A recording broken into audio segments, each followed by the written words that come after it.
running presidency in the European Union since July 1st, and this for the first time in our history.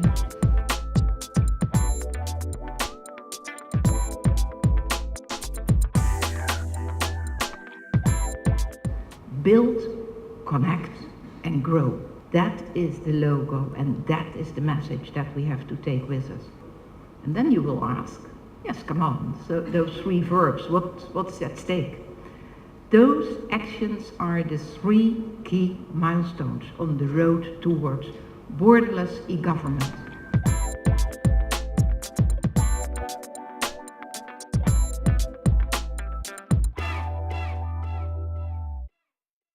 If you look to this picture behind me, basically some examples of the past year. I can dwell on the European financial crisis. I can talk about the ice cloud in Ireland. I can talk about the cucumbers in Germany that came from Spain. I can look to the civil unrest.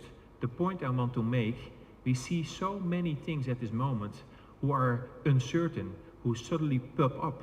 And the key question is, didn't we see it coming? And what can we do to see it coming in time? To be proactive, to ensure that we avoid it is coming, basically. So the fundamental thing is today, this is a very important session because I'm following Mrs. Cruz as she says, assume nobody else in the world is going to fix the items we are talking about today. It's only us. What do we go do? What do we go do? That's the fundamental question.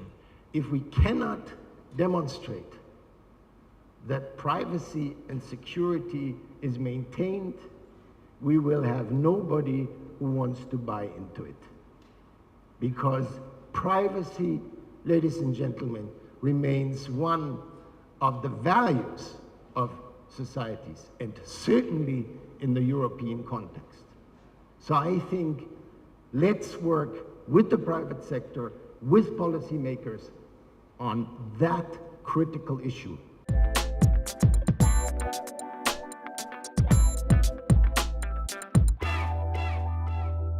All have found this at your seat, and you might be wondering, why? Well, this here is a symbol that leads us to build, connect, and grow. We want to welcome you in the exhibition area, and each and every one of you who brings one of those building bricks is invited to receive a giveaway of some sort. It's going to be a magical giveaway. So with those bricks, we are going to build the Poznań EU bridge as a symbol for building, connecting, and growing.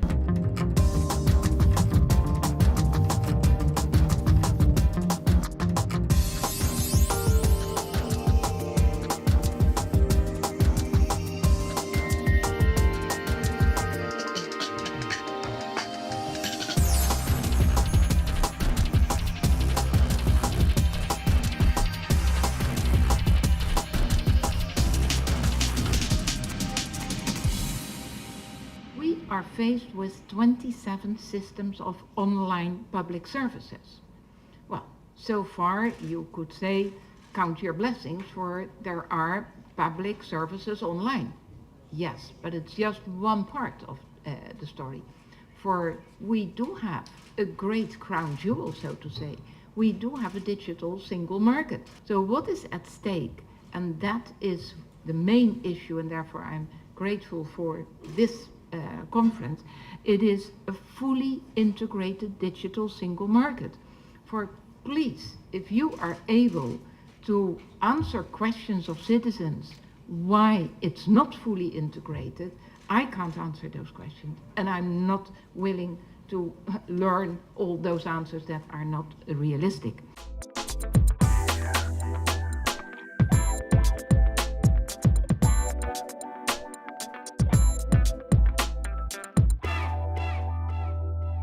The agreement to be signed touches upon trans-border e-government services cooperation, and it will directly affect about a quarter of the population of the European Union.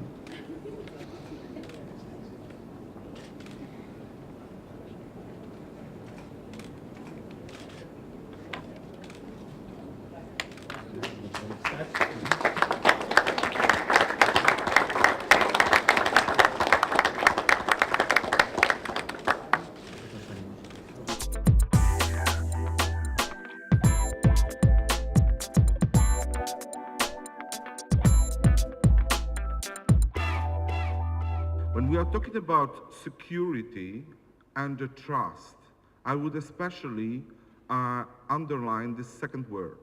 There was already said a lot about the security issues. But you have to be aware that the risk of losing control over data is not only the risk of leak of the data. This is also the question of who has a legal access to these data. The role of the IT professional, the role of the CIO within the governmental institution changed completely. This is not anymore the person that would work on a conceptual level, but this is the broker of this information and is a manager within this service.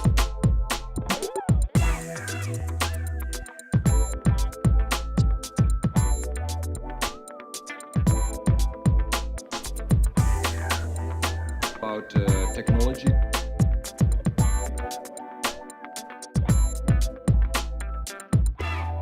I believe that as the current financial crisis and globally European crisis is pushing politicians to quicker actions, is pushing politicians to the decisions over the weekend. We have the summits every week with the important decisions we could take in the last 10 years.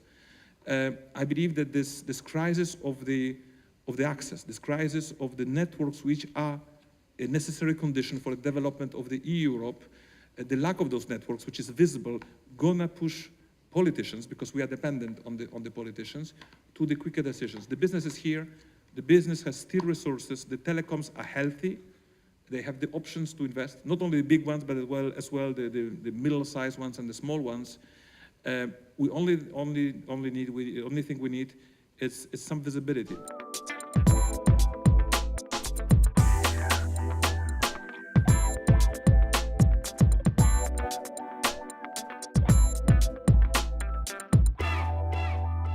Borderless remains border. Border is a geographic boundary in our physical world, physical. And it's no wonder that when building services for our citizens in the virtual world, the e-world, so-called, we are tempted to replicate those barriers. And we do it time and time again.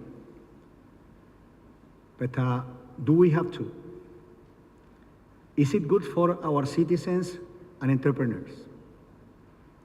Or is just good for our border-full administration instead of borderless?